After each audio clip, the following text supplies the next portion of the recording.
জাহান্নামে যখন মানুষদেরকে নিয়ে যাওয়া হবে, জাহান্নামীদেরকে, ইযা উলকু ফিহা সামিউ লাহা শাহীকান ওয়া হিয়া তাফুর, যখনই খোদাদ্রোহীদেরকে জাহান্নামের দিকে নিয়ে যাওয়া হবে, আজ তো খুব মাতবাড়ি, কত ভক্ত আছে, তারপরে কত শক্তি, কত কিছু, কিন্তু আল্লাহর দরবারে যখন হাজির হবে, কোন শক্তি তখন কাজে লাগবে না, কোন শক্তি কাজে লাগবে না।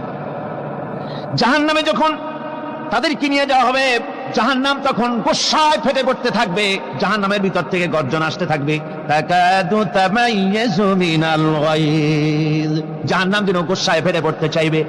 কুল্লামা উলকিয়া ফিহা ফাওজুন সাআলাহুম খাজানাতুহা আলাম ইয়াতিকুম নাদির, জাহান্নামের পরিচালক বলবে, ও আল্লাহর বান্দা, কেন আজ জাহান্নামে আসলি, কেন দোজখে আসলি? আলাম ইয়াতিকুম নাদির, তোর কাছে কি কোনো ভীতি প্রদর্শক কেউ যায় নাই?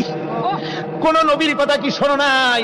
কোরআনের কথা কি শোনো নাই? হাদিসের কথা কি শোনো নাই? জাহান্নামে কেন এলি? এত বড় খারাপ জায়গা কেন আসলি?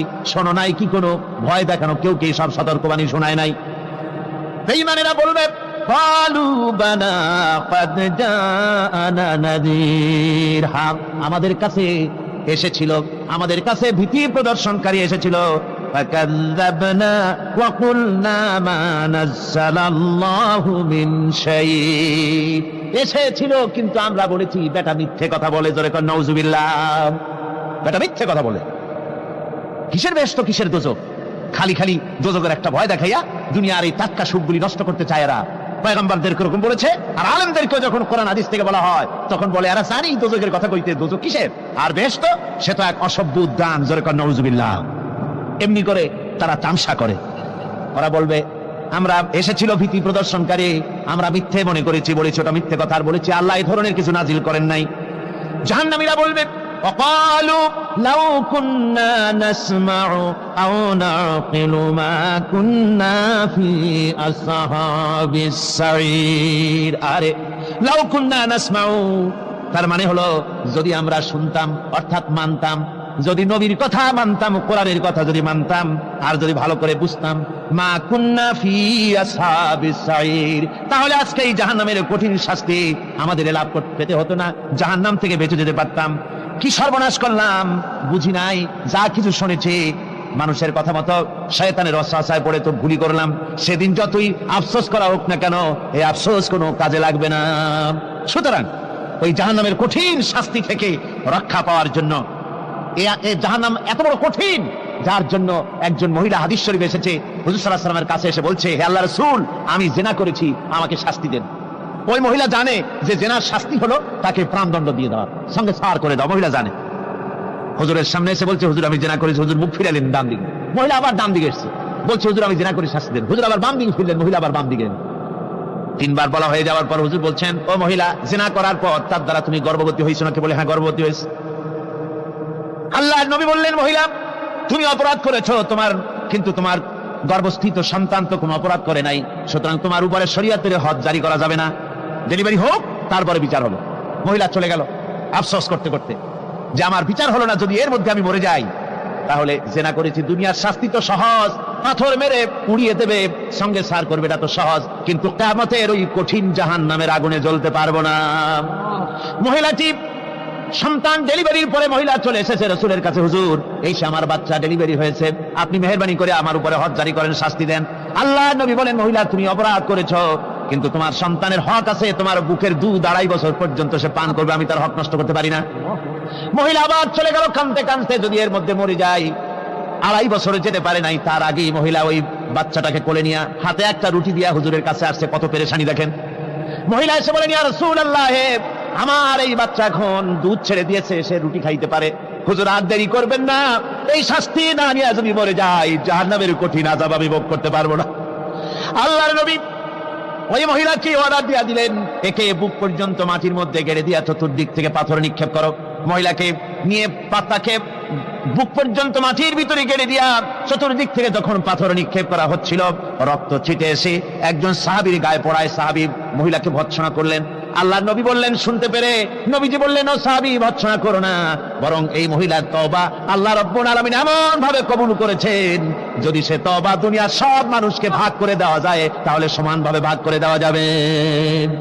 আমার বন্ধুগণ, কিয়ামতের দিন ওই কঠিন অবস্থা থেকে, জাহান্নাম থেকে বাঁচার জন্য সকলকেই চেষ্টা করতে হবে, ভালো কাজ করতে হবে, ঈমানের উপরে চলতে হবে।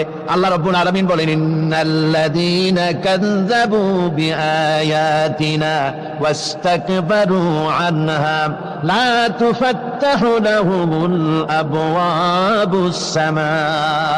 যারা কিয়ামতকে অস্বীকার করেছে, আমার আয়াতকে মিথ্যা মনে করেছে এবং আমার দিন থেকে যারা ফিরে গেছে, আমি তাদের জন্য আকাশের দরজা খোলা হবে না।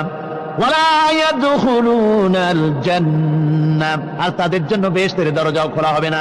হাত্তা ইয়ালিজাল জামালু ফি সামিল খিয়াত।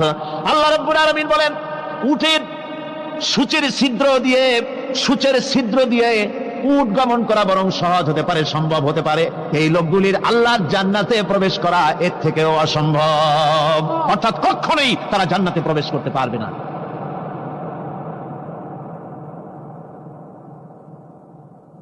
হযরত মাওলানা বলছেন যে এই লোকেদের খুব কষ্ট হচ্ছে, দাঁড়াবারও জায়গা নাই, একটু চেপে আসেন। দাঁড়াবেন না, আপনারা কিন্তু দাঁড়াবেন না, মেহেরবানি করে একটু চেপে আসেন। খুবই গুরুত্বপূর্ণ আলোচনা, বেয়াদবি করবেন না। বসা অবস্থায় সামনের দিকে চাপেন, বসা অবস্থায় মঞ্চের দিকে চেপে আসেন। আর একটু জোরে সরে জিকির করেন লা ইলাহা ইল্লাল্লাহ, লা ইলাহা ইল্লাল্লাহ, লা ইলাহা ইল্লাল্লাহ। সাধু করেন, খাবেন জোরে করেন লা ইলাহা ইল্লাল্লাহ।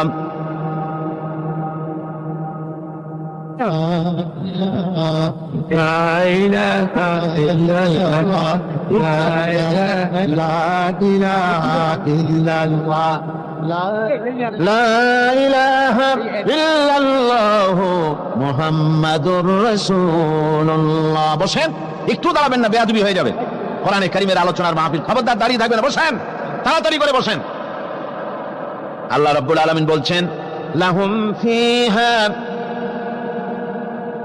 قل أذلك خير أم جنة الخلد التي وعد المتقون كانت لهم جزاء ومصيرا। আল্লাহ বলছেন এই সব কথা বলার পরে, জাহান্নামের সব শাস্তির কথা শুনাইয়া আল্লাহ বলছেন, বলেন কুল আযালিকা খায়রুন, এই পরিণতি কি ভালো যে জাহান্নামের পরিণতির কথা বলা হলো? তোমরা যে সমস্ত অবাধ্যতা করতেছো, ঈমান আনতেছো না, নবীকে গালাগালি করছো, ইসলাম মানতেছো না, নাফরমানি করছো, এর পরিণতি যা হবে, আযালিকা খায়রুন, এই পরিণতি কি ভালো? আম জান্নাতুল খুলদিল্লাতী উইদাল মুত্তাকুন, অথবা সেই চিরন্তন জান্নাত যার ওয়াদা করেছেন আল্লাহ পাক মুত্তাকিনদের জন্য। কানাত লাহুম জাযাআন ওয়া মাসীরা, যে জান্নাত হবে তাদের কর্মের প্রতিফল, আর এটাই হবে তাদের মহাযাত্রার শেষ মঞ্জিল। সেই জান্নাত, যে জান্নাত আল্লাহ রেখেছেন মুমিনদের জন্য। কাদের জন্য জান্নাত? মুমিনদের জন্য। সেটা এমন জান্নাত হবে লাহুম ফিহা মা ইয়াশাউনা খালিদিন, যা চাইবে মনের আশা আকাঙ্ক্ষা অনুযায়ী সব পাবে বেহেশতের মধ্যে। খালিদিন, চিরকাল সেখানে থাকবে।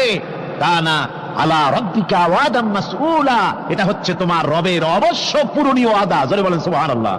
এটা তোমার আল্লাহর ওয়াদা এবং অবশ্যই তিনি তা পূরণ করবেন। তোমরা জান্নাতে থাকবে, সেখানে যা চাইবে তাই পাবে। একজন বলছিল জান্নাতে যাইয়া যা চাইবো তাই যদি পাই তাহলে তো খুব ভালো কথা। কয় যে হুজুর, আমার তো হোক্কা খাওয়ার দারুণ অভ্যাস, তা বেহেশতের মধ্যে হোক্কা পাবো? বুজুর্গ ব্যক্তি বলছেন, আল্লাহর বান্দা, বেহেশতে যাইয়া যদি তুমি হোক্কা খাইতে চাও তা আল্লাহ তোমার হোক্কা দিবেন, কিন্তু আল্লাহর কসম করে বলতে পারি বেহেশতে যাইয়া এমন পচা জিনিস খাওয়ার তোমার ইচ্ছে জাগবে না। এত ভালো জিনিস তুইয়া এই পচা জিনিস খাওয়ার ইচ্ছা তোমার জাগবে না মনের ভিতরে। বেহেশত আল্লাহ রাব্বুল আলামিন মুমিনদের জন্য রেখেছেন। আমার ভাইরা, সে বেহেশতের বর্ণনা কোরআনে কারীমের মধ্যে আল্লাহ দিয়েছেন। একদিকে জাহান্নাম, কোরআনের বর্ণনা কত সুন্দর। জাহান্নামের কথা শুনতে শুনতে লোকেরা আল্লাহর ভয়তে হতাশ হয়ে যেতে পারে, আল্লাহর ভয়তে। সেই জন্য যত জায়গায় জাহান্নামের বর্ণনা আছে, সাথে সাথে আবার আশার সঞ্চার করার জন্য আল্লাহ জান্নাতের কথা বলেছেন। কাহ্হার এবং জব্বার নাম আল্লাহ যেখানে ব্যবহার করেছেন, সাথে সাথে আবার গফুর রহিম নাম ব্যবহার করেছেন, বান্দা যেহেতু হয়রান হয়ে না যায়।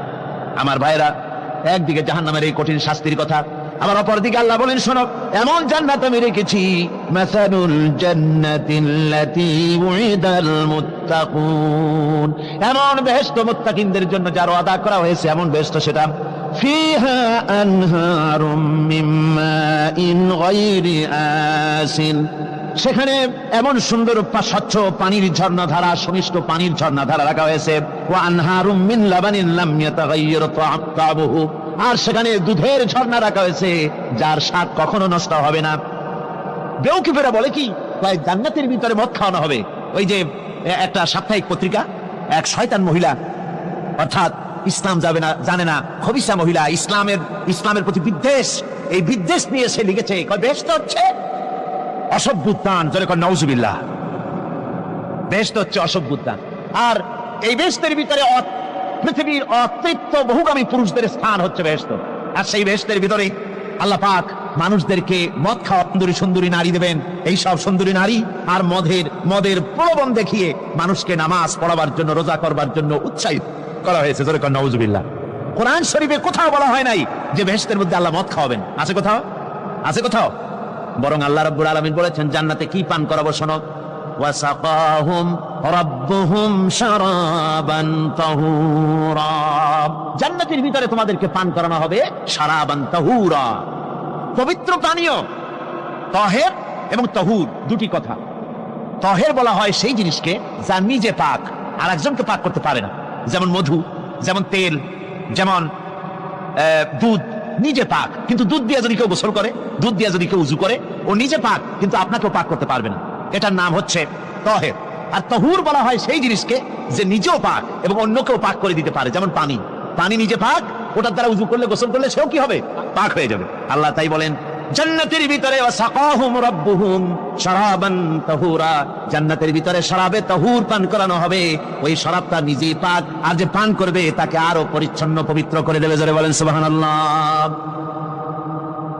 সেই শরাব হবে এমন, খিতামুহু মিস্ক, যার মুখগুলি সুন্দর করে সুগন্ধি দিয়ে মিস্ক দিয়ে আটকানো রয়েছে। তারপরে কি, ওয়াফি যালিকা ফালিয়াতানাফাসিল মুতানাফিসুন, এবার এই শরাব পান করার জন্য, এই পবিত্র পানীয় পান করার জন্য প্রতিযোগিতা করো। কে তোমরা প্রতিযোগিতা করে তার কাছে যেতে পারো? কিয়ামতের দিন আল্লাহ পাক জান্নাতে এই জিনিস পান করাবেন, আর ওই পাগলেরা কয় মদ খাওয়াবে। জোরে কান নাউজুবিল্লাহ। যার যে অভ্যাস, সেটাই সে নিজেও তাই চিন্তা করে।